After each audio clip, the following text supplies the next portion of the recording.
What's up, everybody? This is Jimmy with Trade Decoded. It is 3:31 in the afternoon on December 10th, 2024. Yes, I'm aware the market is open. Yes, I'm aware it's selling off. But guess what? We stopped trading after 12 o'clock today simply because we made our money for the most part. Shortly before lunchtime, our green to red ratio was 8 wins per every 1 loss. When I left at lunch, it had dwindled down to a 4-to-1 ratio, which is still very good.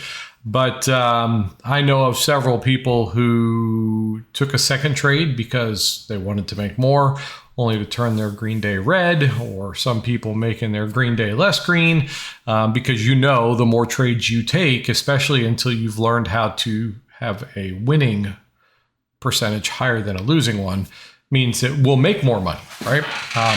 The more you trade, the more money you make. That's how it works, right? Anyway, let's go ahead and launch the chart and see what we had going on. Pre-market was a little wonky. It looked very low volume, very slow, very crappy early. Then it started to look a little bit like a normal chart, and then we just started to melt up, and nothing felt really good. The expected move today, which we've exceeded overwhelmingly, was like 60 cents, 58 cents or something like that. This is a number you can get from Thinkorswim. And because of that number, I assumed that contracts were going to be very cheap, and they were, which usually means volatility is low, and it was, which means that when you get moves on the chart that seem big, they may not pay out very big. And that was the case. But volume was pretty normal. So we were hoping that volatility and all of that would pick up a little bit because of the volume, and it did, right? So pre-market was odd. But again, we were able to draw our call and put lines. Our call line was we wanted to close above 605.37, and we wanted Qs above their pre-market high line. I told everybody this morning, I said I would be interested in calls only if Qs were above pre-market high, this blue line here, and if SPY was closed above the call line. We didn't get either one of those things.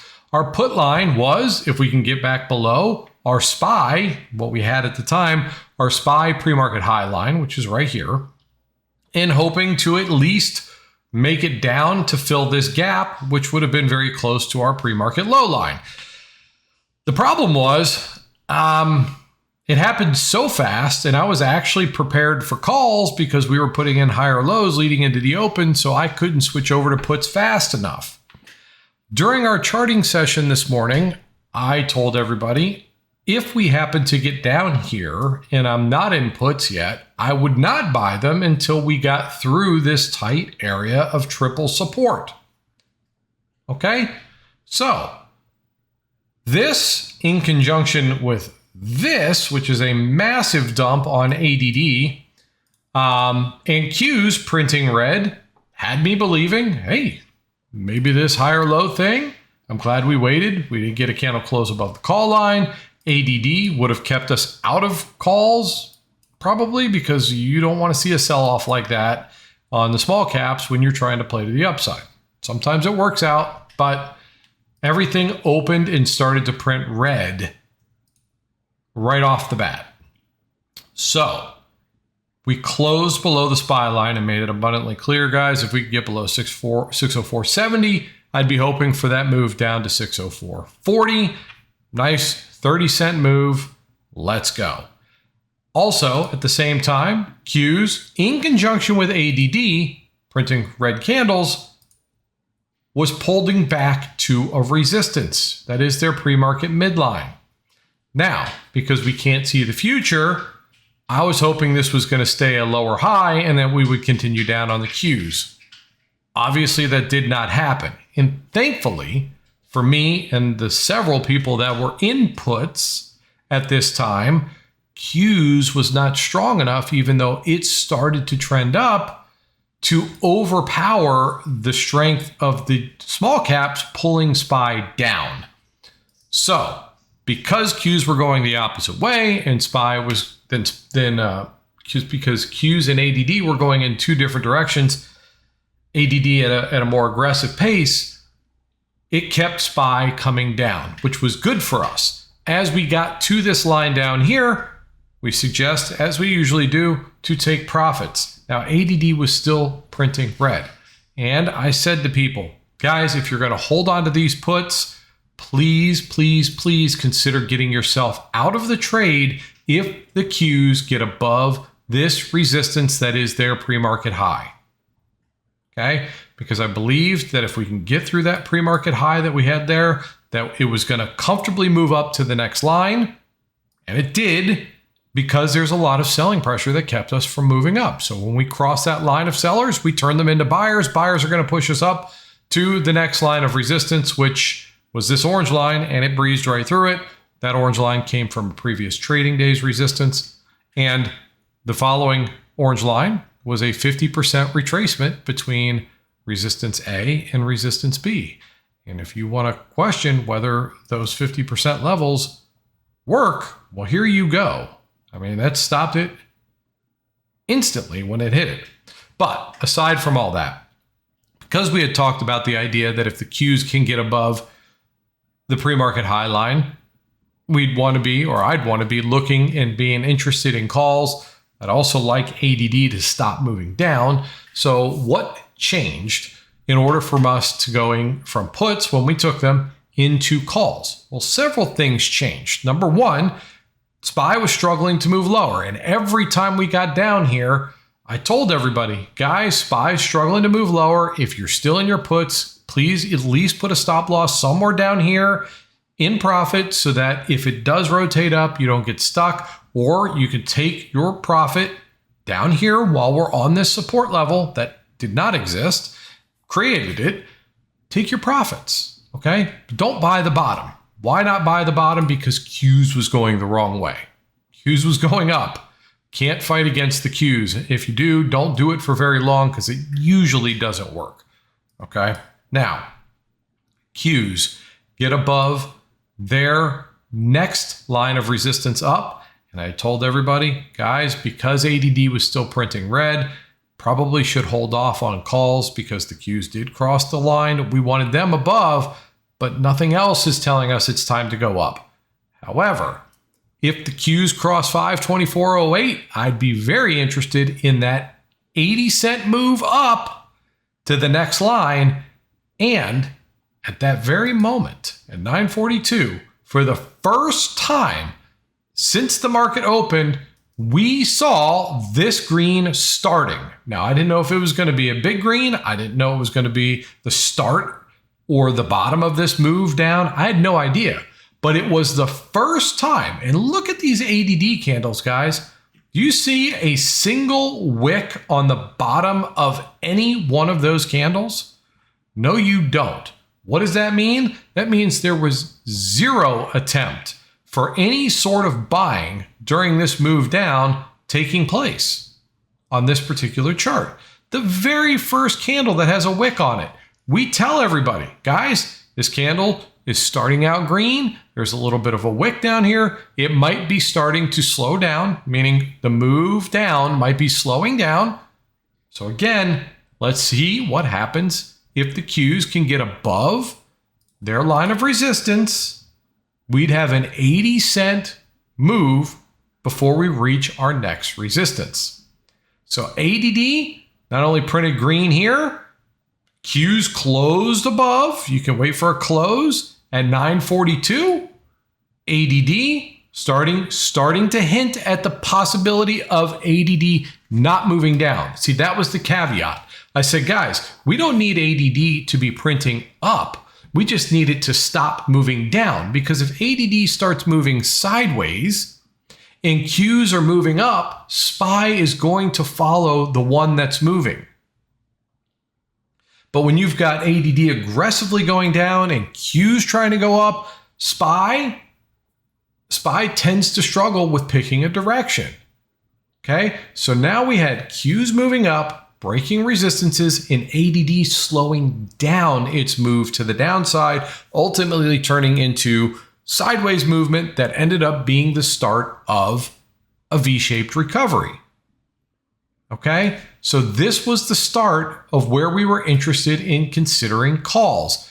Now, 942 on the SPY chart still didn't look great for calls. We did take out this most recent resistance right here, barely. So we would be expecting it to go from here to at least here. Okay, now the Qs didn't cross the line that they needed to get through until here. Also, told everybody, now if SPY, so Qs got through here, I'm sorry, but SPY needed to get through here if you didn't get in down here before you jump in, because we were hoping that it was going to run back up to this high of day in the pre-market. It didn't make it there, but also, again, the caveat was, guys, if you're in this trade and SPY doesn't make it to its target before the Qs do, you have to get out when the Qs get to their line. You look right here at 945. SPY hadn't yet hit the Qs line. ADD was starting to print up, so some folks may have gotten out here. Qs still tried to push higher, so we believe that there might have been more opportunity for the Qs to push up. Once it started to struggle to do so, we say, hey, consider taking your profits or move your stops up in case Qs reverse, whatever the case is. But again, at 945, ADD still looked like it had some more juice to the upside. So we were trying to hold on to the trade a little bit longer. Ultimately, Qs reversed back down and brought SPY with it. Okay, so this had two opportunities to get in. Q's reason to get in started here. SPY's reason to get in started here.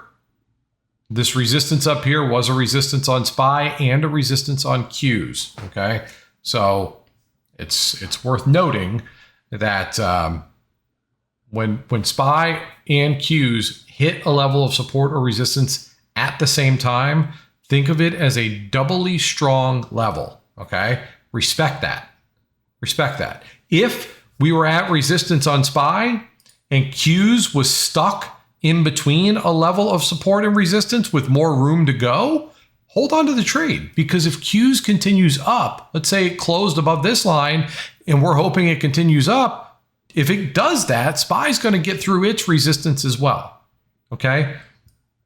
Now, what were we looking for to the downside? We weren't in a hurry to play to the downside. We were trending up.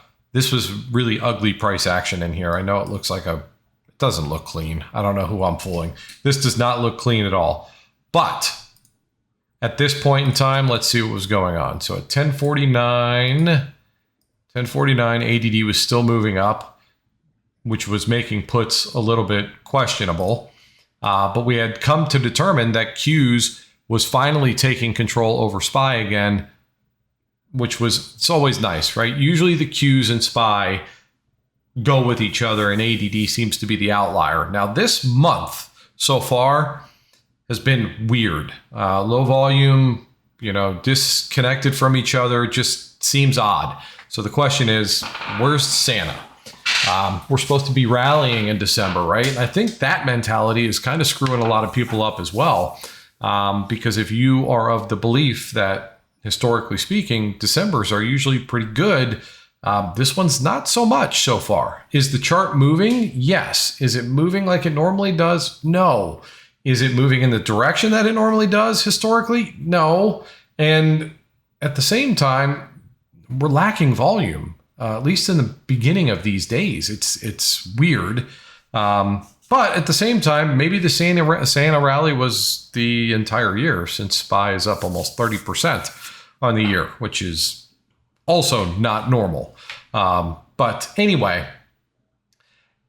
what we were looking for, we were putting in lower highs on the Qs. I told everybody if Qs can get below this 523.92 line, we'd be looking for that move to continue right down to 523.21. Again, nice space, no support between this level here until down here. We were coming off of a lower high, which means that we're more likely to break support, not hold it. Okay. So if you got in aggressively, you got in here. If you got in a little bit conservative, you got in here. Either way, you got in at 1049 as happenstance. We were coming off of a lower high on SPY as well. Here's your entry.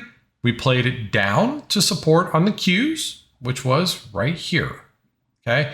Now, obviously, if you got in up here and you held through all this, you could have squeezed a lot more out of that trade. Now, that is very uncomfortable for me. I'm in, I'm out. I didn't even make it to this far. I took these puts here and I took these calls here. Actually got in at 943 instead of 942. But either way, played it up to here. First trade was a 36.2% win from here to here. And the second one was a 46.1% win. So I'm not going to complain. That was a great trade. We were done pretty early for the most of us, 15 minutes into the workday. I don't know. That's the dream job, if you ask me. And then things just started to get a little wonky. But if you look at the Qs chart, when the Qs started to break through the pink line, they're yesterday's high of day, I think that was. No, low of day. We came back, we retested it as resistance, and then we continued our trend down. So again, if you follow the rules, lower highs are bad for calls. So as long as you're putting in lower highs on Qs or SPY, stay away from the calls, okay? Higher lows are bad for puts. So I'm sure there's some people out there that were saying, oh man, if we get back up to this resistance right here, I'm going to buy puts. Well, it didn't hold. And how could we have known to potentially maybe consider skipping that? Right here, this is a higher low. Okay, this means that the buyers that were here have advanced their position up to here. They don't want it coming back down here again. That means buyers are getting stronger. Does it mean that the sellers can't hold them down if we get here again? No, it doesn't. But keep that rule in the back of your head, because way more often than not, it will keep you out of a trade that ends up getting you into a very uncomfortable situation, or keeping you out of a trade that would have cost you money, not made you money, okay? Now, again, lower highs. So if you were looking to buy support when you got down here, right, for whatever the case is, remember, lower highs. And it's not every time, but lower highs, we broke this support. Did we make it down to the next support? We didn't, okay? We moved back up to resistance. We're coming off of higher lows now. Do we get through that resistance? Barely. This was just choppy crap, okay? But if you can remember, the higher lows are bad for puts. You're more likely to break resistance in this situation than not. Stay out of puts when you see that. It's not a 100% guarantee. You don't have to play calls, okay? Especially if ADD is not printing in your favor. It's like, I wouldn't buy calls even though Qs are putting in higher lows right here, because ADD is still selling off. That makes me believe that SPY is going to struggle to move higher. Okay, so I wouldn't touch calls here with a 10-foot pole. Not until ADD stops moving down and Qs start moving up. Now, if you were just trading the Qs, you could say, hey, higher low, I'm not going to buy puts here. Let's see if we break through that resistance this time. You guys can go back and you can look at how often it works out. Use that to your advantage. Tell yourself, hey, I'm going to stay out of puts as long as we're putting in higher lows. You may convince yourself, hey, I see this happen often enough that I'm going to start getting into calls a little bit more aggressively because I'm seeing higher lows. Totally up to you. But please, take some of this information I'm trying to give you in these videos and apply it to your trading. I don't care what your strategy is. This shit works. Support and resistance is a beautiful thing. I don't use indicators, guys. These are your indicators. Trust yourself. You can be better than any indicator that you can add to your chart. You just don't trust yourself enough to believe yourself in your own understanding of price action. Okay? I'm telling you, you can do better than the indicators. It takes time. It takes practice. It takes a little bit of seeing it enough times before you'll take the risk of trying it. I call this the art of naked trading. Not trading naked, right? We don't want to trade naked. I mean, maybe some of us do. That could be fun. But anyway, naked trading, right? Means we have a clear chart. We only draw our lines. We utilize our eyeballs and our understanding of price action, couple of simple rules, and then we can apply this to whatever methodology of trading that you're going. Now, if we did get above this resistance with closes, it looks like we did, we would expect or hope that it's going to make it up to the next resistance. Now, because of how late it is in the day, this pullback right here would not be one that would treat you very well. So even if it does start moving up from here, same day expirations are getting toasted.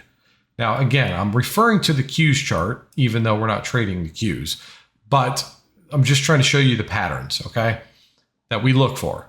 Now, SPY is in a completely different situation. SPY is in a wedge. We don't take trades during a wedge, right? We don't want to get in when we're in this situation right here. Why? Because you're stuck between a level of support and a level of resistance. Now, Qs are at resistance. If they don't get through that resistance and they start printing red while ADD is coming down, I would expect this wedge to break to the bottom and then come down to at least this support here.